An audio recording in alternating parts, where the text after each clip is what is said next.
In the last 9 months, the Intergovernmental Panel on Climate Change, or the IPCC, has released 2 landmark summaries as part of its 6th assessment report, or AR6 for short. These reports come in threes, and the final part of the trilogy came out this week.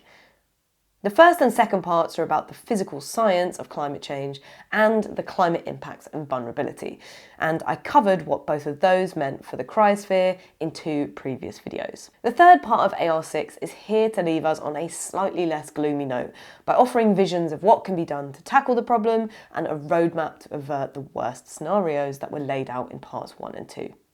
First and foremost, it says we need to cut emissions drastically in every sector, reducing them to net zero, where any emissions of greenhouse gases are balanced by removals of greenhouse gases, by the 3rd quarter of the century. To achieve that, emissions need to peak by 2025, yes, in 3 years, and then decline by 2 to 3% every year until 2050. Now, a big part of that is going to be completely abandoning coal, not phasing down coal.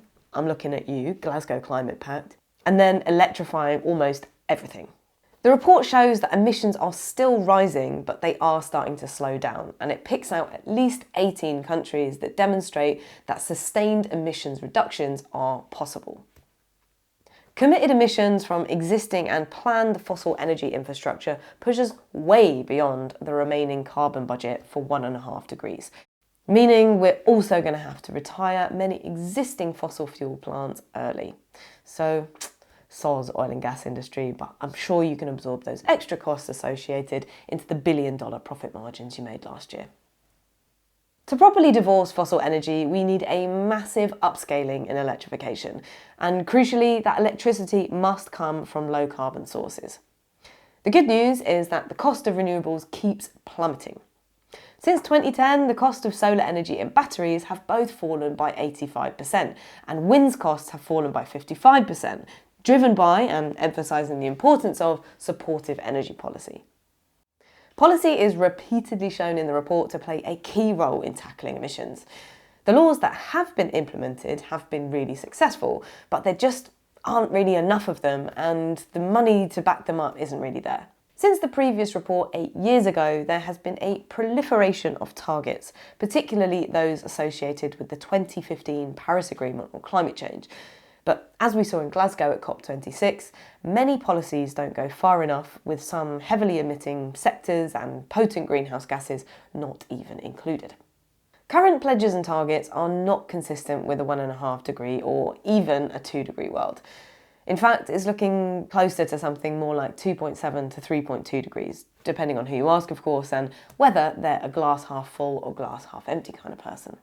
If we stick with existing policy, we run the risk of locking in carbon-intensive industries and technologies and favouring the status quo, which, sarcasm alert, has clearly been very successful so far.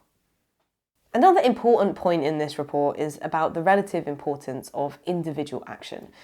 Overall, the authors suggest that individual action can contribute a fairly small fraction to overall emissions reductions.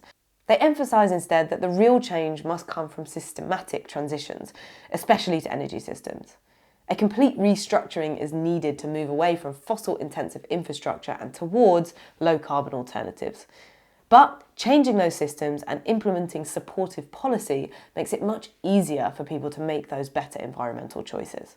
The IPCC also says that building equity into solutions isn't simply a desirable add-on to climate mitigation, it is essential for it.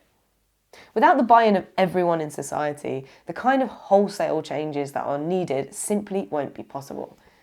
Unless solutions address historical inequalities, they won't make a difference. And those historical inequalities are really stark. The report notes that least developed countries have contributed only 0.4% of historical CO2 emissions. Put another way, the richest 10% of households globally contribute 2/5 of emissions. Contrast that with the poorest half, who contribute just 13 to 15%. Inequality is especially pronounced for carbon-intensive activities like flying, driving SUVs, and meat consumption.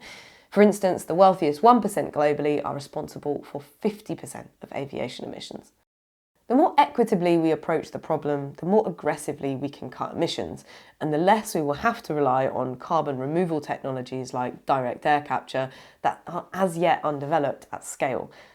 This is an inherently risky gamble.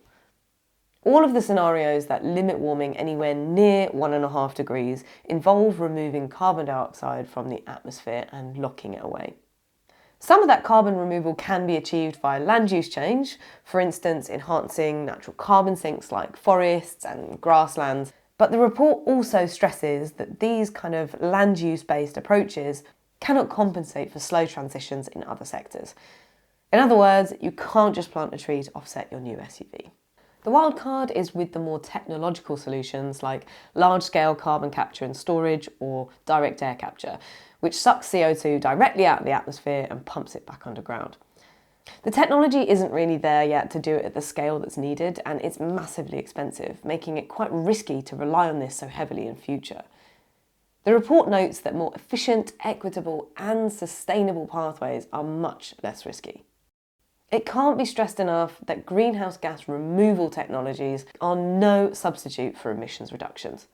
To avoid the worst impacts of climate change, we need to do both.